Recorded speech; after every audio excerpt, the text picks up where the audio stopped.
작은 예언자 또는 소선지서라고 불리는 12개의 예언서들은 연대기적 배열로 나온 것은 아닙니다. 다시 말하면 호세아가 제일 먼저 살았었고 말라기가 가장 나중에 살았던 사람이 아니라는 거지요.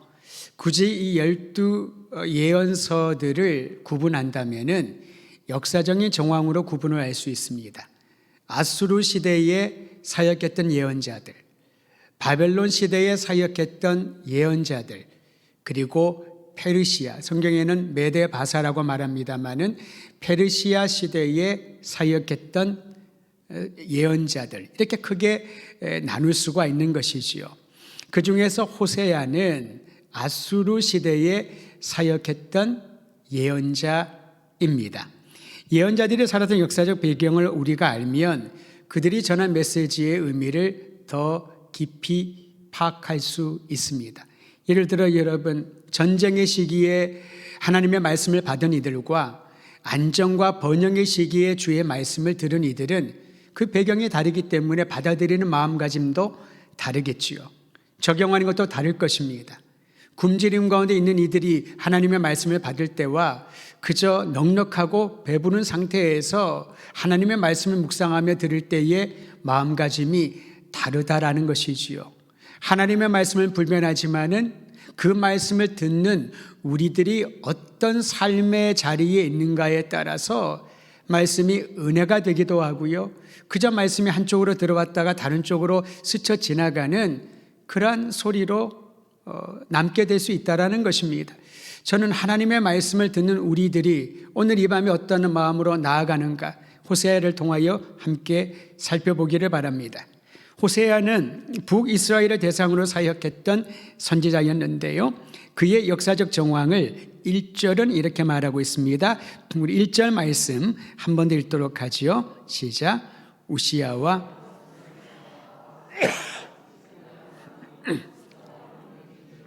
곧 요아스의 아들 여로보암이 이스라엘의 왕이 된 시대에 부엘의 아들 호세아에게 임한 여호와의 말씀이라. 유다의 왕들의 이름이 4명이 나오지요. 오시야, 요담, 아하스, 히스기야 왕으로 이어지는 시대에 북이스라엘의 왕은 여로보암이란 왕이 통치하고 있었다는 겁니다. 사실 북이스라엘의 첫 번째 왕 이름이 여로보암 아니겠습니까? 그래서 오늘 1절에 기록되어 있는 이 요아스의 아들 여로보암을 여로보암 2세라고 일컫습니다. 여러분 구분하시길 바랍니다. 북이스라엘의 초대 왕이 여로보암인데요. 호세아가 사역을 했던 그 시기에 여로보암은 동일한 이름이어서 여로보암 2세라고 부릅니다. 유다의 4왕과 이스라엘 왕 여로보암 2세 때에 호세아가 사역을 했다라는 것은 그가 전한 하나님의 말씀이 허위나 공상이 아니라 꿈에 된 이야기가 아니라 역사적 사실이라는 것을 밝히 보여주는 것이지요. 그러므로 우리는 예언서를 읽을 때에 이것이 어떠한 상상 가운데 작가가 만들어낸 글이 아니라 하나님께서 예언자들을 통하여 역사 가운데 개입하시고 전하는 메시지였다라는 것입니다. 그리스도인들이 믿는 하나님은 역사 가운데 말씀하시는 하나님이시지 저 멀리 천상에 계시면서 우리와 무관한 추상적이고 막막하고 꿈 같은 얘기를 전하는 분이 아니라라는 것이지요. 그러므로 예언자들이 하나님의 말씀을 각자가 살았던 역사 안으로 들어와서 증거했기에 그 말씀은 살아 움직이는 운동력이 있었던 것입니다. 동일하게 우리 시대에 하나님의 말씀이 우리 역사 가운데 선포될 때에 살아 생명력이 있게 움직이며 놀라운 변화를 일으킬 줄 믿으시기를 바랍니다. 예언서를 통해서 오늘날 우리에게 말씀하시는 하나님의 마음을 알 수 있다라는 겁니다. 호세아서는 전체 14장으로 되어 있습니다. 그런데 크게 두 부분으로 나누는데요. 첫 부분이 오늘 본문인 1장 1절에서 2장 1절까지입니다. 그리고 두 번째가 2장 2절부터 14장까지입니다. 구조가 그렇게 어렵지는 않습니다. 첫 번째 부분인 오늘 본문 말씀은 하나님께서 호세아에게 지시하신 말씀이고요. 그리고 나머지 부분은 호세아가 이스라엘 백성에게 전한 말입니다. 하나님의 마음을, 하나님이 지시한 바를 호세아가 대언했던 것이지요. 이게 크게 두 부분으로 나누어져 있습니다.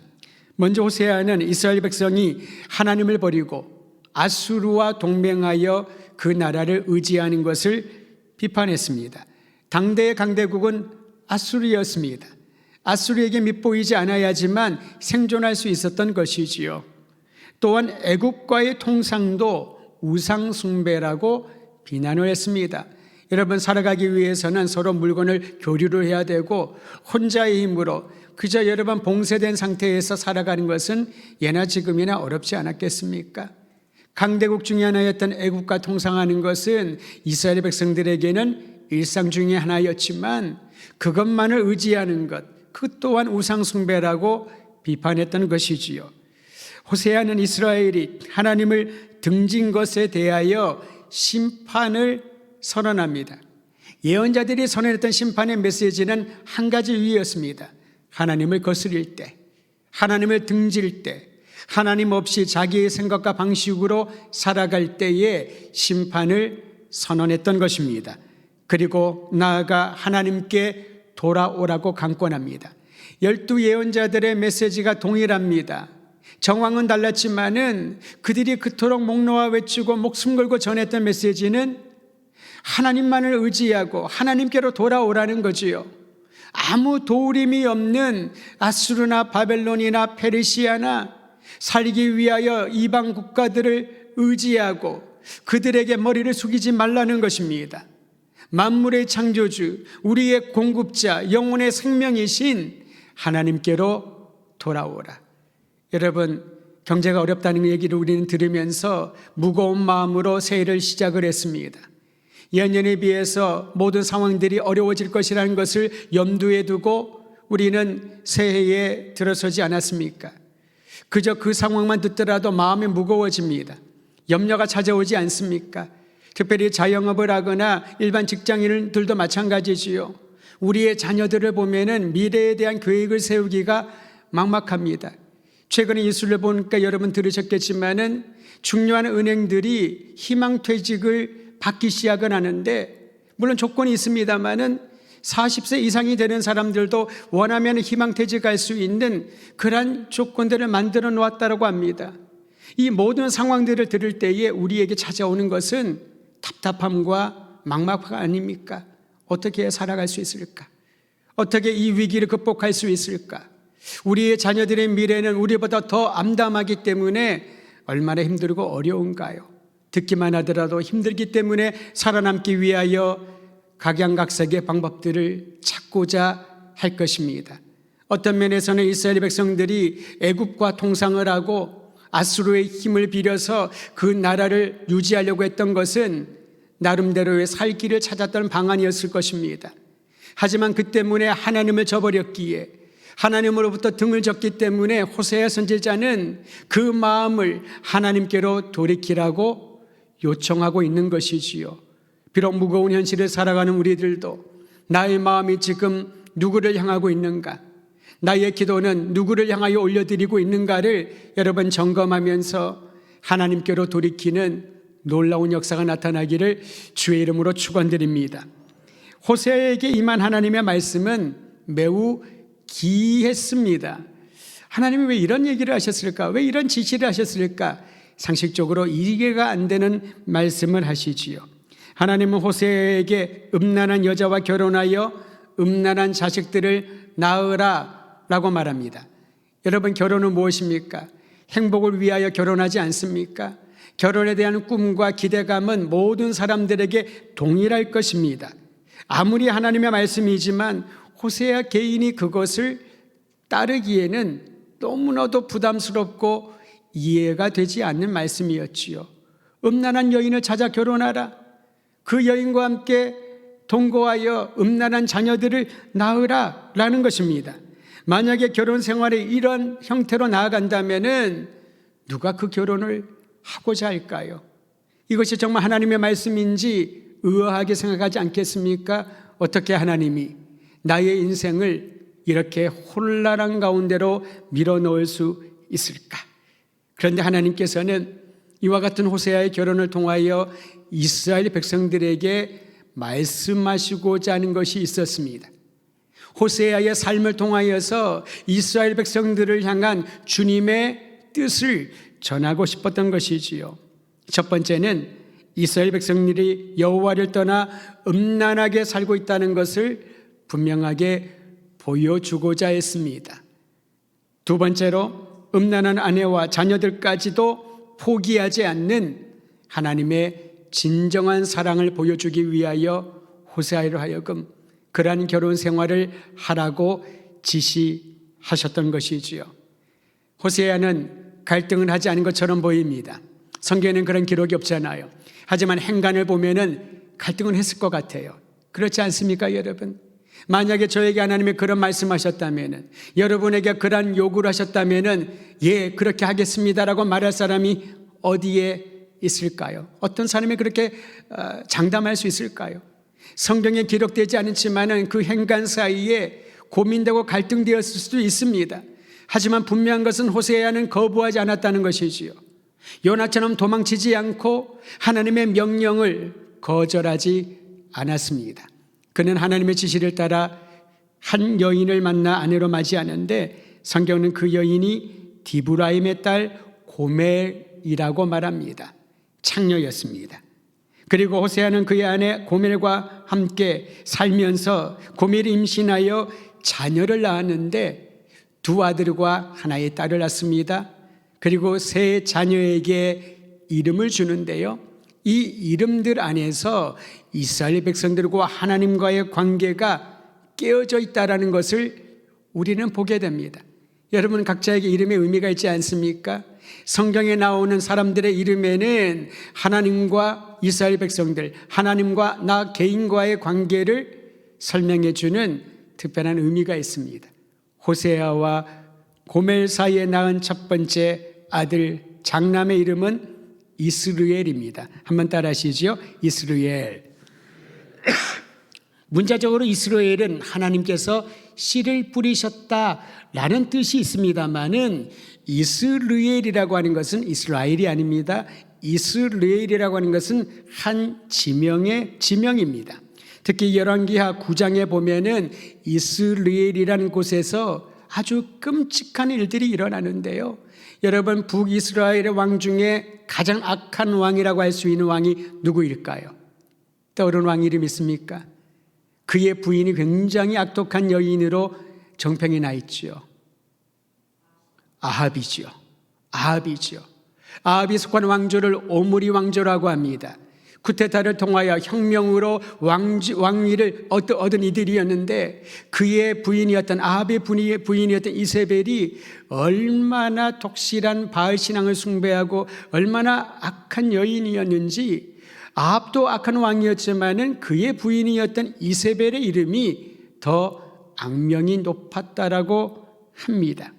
그런데 여러분 아합이 죽고 아합의 아들 요람이라고 하는 자가 왕이 올랐을 때에 하나님께서 예후란 사람에게 기름을 부어 예후가 아합의 아들 요람을 죽이고 그 요람의 시신을 이스라엘 사람 나봇의 밭에 던지고 많은 이들을 오므리 왕조에 속한 모든 사람들을 다 거기서 숙청을 하게 됩니다. 그러니까 이스라엘 지역의 나봇의 밭에 던져진 오므리 왕조에 속한 모든 이들의 피, 이것이 바로 이스라엘이란 말에 담겨져 있는 것이지요. 사람들이 죽고 비참하게 처참하게 시신이 찢겨나가는 그 장면을 연상시키는 것이 바로 이스라엘인데 첫 번째 아들의 이름을 이스라엘이라고 붙였던 것이지요. 끔찍한 뜻이 담겨져 있는 이름입니다. 이게 바로 이스라엘 백성들의 상황이었던 겁니다. 두 번째 딸을 낳는데요. 그 딸의 이름은 한번 따라 하시죠. 루하마. 로라고 하는 것은 아니다라는 부정의 뜻이 있습니다. 그러니까 루하마가 아니다라는 것이죠. 루아마는 긍휼히 여김을 받는다는 뜻입니다. 즉 긍휼히 여김을 받는다는 그 말 앞에 아니다, 없다라는 것이 들어가 있으니까 루아마라는 이 이름의 뜻은 긍휼히 여김을 받지 못한다, 용서받지 못한다, 그런 이름을 가지고 있는 것이지요. 이스라엘을 향한 하나님의 긍휼하심이 다 사라져버렸다라는 것이 장녀였던 루아마의 이름을 통하여 우리는 알게 됩니다. 그리고 아들을 낳습니다. 셋째 아이고 둘째 아들입니다. 한번 따라 하시지요. 로암미. 로가 아니라고 했지요. 암미라고 하는 것이 백성이란 뜻입니다. 다시 말하면 나의 백성이 아니다라는 것이지요. 하나님과 이스라엘 백성들이 아무 관계가 없는 이방인처럼 여겨진다는 말입니다. 하나님과 무관하게 사는 이들을 하나님의 백성이라 일컬을 수 없다라는 것이지요. 그러므로 여러분, 이스라엘, 루함마, 로암미라는 이 세 이름은 하나님의 징벌이 임했다라는 것을 나타내 보여주는 그러한 이름들입니다. 호세아가 살고 있었던 북이스라엘의 영적인 상황과 실제적인 현실이 그러했던 것입니다. 하나님의 백성도 아니요, 하나님의 긍휼도 찾아보기 어렵고 그저 서로를 죽이고 살인하기 위하여, 자신이 살기 위하여 남을 죽이는 처절한 피의 투쟁이 남아있는 그러한 사회, 이것이 바로 이스라엘의 현 주소였던 것입니다. 그러나 성도 여러분, 하나님께서 이스라엘 루함마 로암미라고 이름을 불러주셨지만은 이스라엘 백성들을 향한 하나님의 진심은 징벌이 아니었습니다. 그들에게서 긍휼을 없애버리거나 그들을 하나님의 백성이 아니고 버린 것이 아니라는 거지요. 하나님의 진심이 무엇인지를 오늘 호세아 1장 10절 말씀을 통하여 발견하게 됩니다. 저는 1장 10절 말씀을 희망의 말씀이란 별칭을 붙여주고 싶습니다. 우리 함께 하나님 주시는 희망의 말씀 1장 10절을 큰 소리로 함께 읽도록 합니다. 시작. 그러나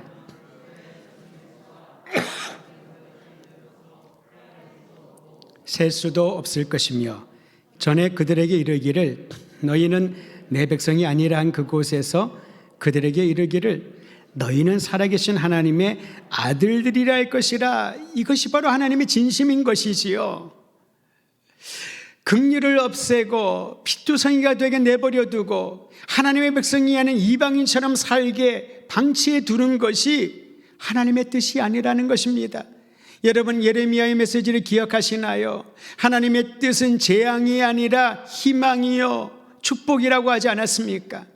지금 겪는 이 고통스러운 것들이 너무나도 힘들고 어려워서 하나님이 왜 나를 징벌하실까? 하나님이 왜 나를 심판대에만 두시고 회복시키지 않으실까? 그렇게 궁금해한다면 하나님의 진심을 모르는 것입니다. 하나님이 우리에게 때로는 채찍을 들지라도, 우리에게 때로는 힘들고 어려운 상황 가운데 처하게 할지라도 주님의 진심은 그분은 우리 아버지이시기 때문에 희망을 주고 회복을 주고 부흥을 주고 구원을 주신다는 사실을 믿으시기를 바랍니다. 이 믿음이 없다면 우리의 신앙은, 하나님께 드리는 기도와 예배는 아무 의미가 없을 것입니다. 저는 종교인에 대한 얘기를 자주 도전하지 않습니까? 여러분, 내가 정말 종교인인가? 아니면 그리스도인인가? 내가 성경을 그저 종교 서적으로 읽고 있는가? 아니면 생명의 말씀으로 나를 향한 주님의 양식으로 지금 받아들이고 있는가에 따라서 우리의 다음 스텝은, 다음 발걸음은 분명히 달라진다라는 사실입니다.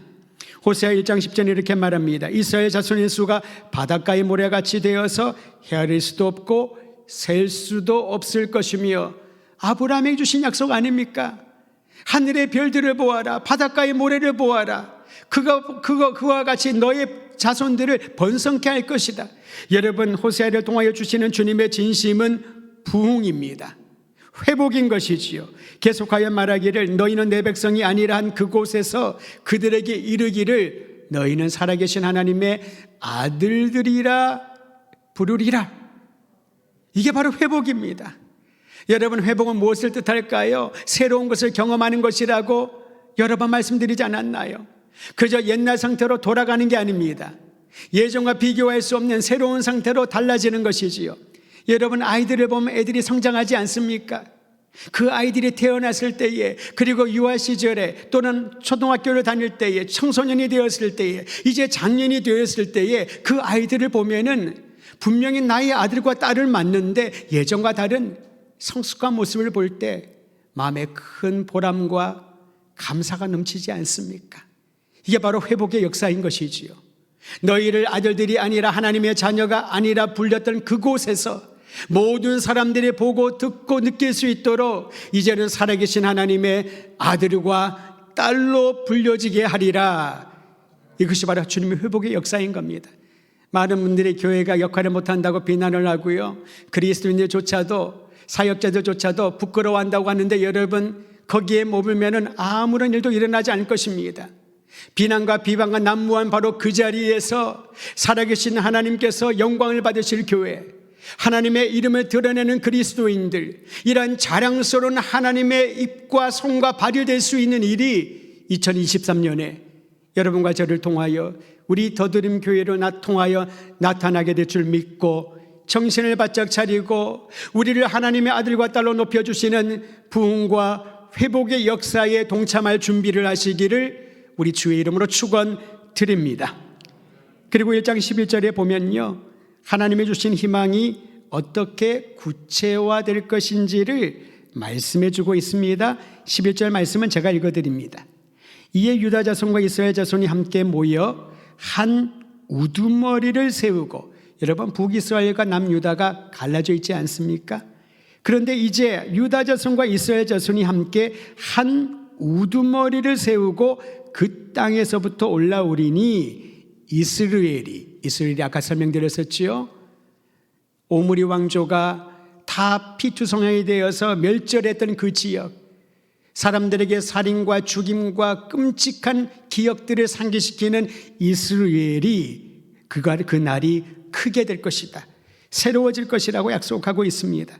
하나님이 보내신 지도자를 중심으로 정치적인 이념 때문에, 또한 각자의 생각이 달라서 분열되어 있던 이스라엘과 유다 자손이 하나로 통합이 되어서 하나님이 보내신 그 지도자를 중심으로 회복과 번영의 날을 보게 될 것이다. 이것이 바로 하나님이 그의 백성을 향한 진심인 것이지요.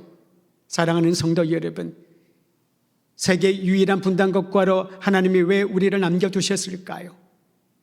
갈라진 나라들이 여러 나라가 있었지만은 우리는 이미 그들이 어떻게 하나가 되는 것인지, 하나가 되었는지를 역사를 통하여 배워왔습니다. 부러워하기도 하고 우리도 하나 되기를 간절히 소원하며 통일의 꿈을 포기하지 않고 기도하고 노력하고 있지 않습니까? 근데 왜 하나님께서 그 시기를 이렇게 더디게 갈그는 것처럼 느낄 정도로 미루고 내버려 두실까? 하나님은 우리를 극진히 사랑하시는데, 정말 복음의 출발에 영적인 부흥이 저 북녘 땅에서 시작되었는데, 믿음을 가지고 신앙을 가진 이들은 북녘 땅에서 지금 살아남을 수가 없지 않습니까? 왜 하나님이 이 상황들을 그대로 두실까? 내버려 두시는 것이 아니라 주님은 우리에게 이 분명한 약속을 가지고 포기하지 말고 희망을 가지라고 요청하고 있는 것이지요. 유다 자손과 이스라엘 자손 가운데 한 지도자를 세워 그를 중심으로 하나 되게 하시는 하나님이 우리 대한민국과 북녘 땅에 있는 모든 동포들을 한 지도자이신 그리스도 예수 안에서 하나로 묶으시고 새롭게 하시고 번성케 하여 주실 줄을, 이스라엘의 그 끔찍하고 참혹한 땅이 이제 하나님의 영광을 드러내는 번영과 찬란한 땅이 될 것을 여러분 꿈꾸며 나라와 민족을 위하여 기도하는 이 밤이 되기를 간절히 소망하는 것입니다. 이제 하나님께서 더 구체적으로 2장 1절에 이렇게 말씀해 주고 있습니다. 우리 함께 읽습니다. 2장 1절입니다. 시작. 너희 형제에게는 암미라하고 너희 자매에게는 루아마라하라. 여러분, 호세와 고멜 사이에 낳은 딸 이름이 로루아마잖아요.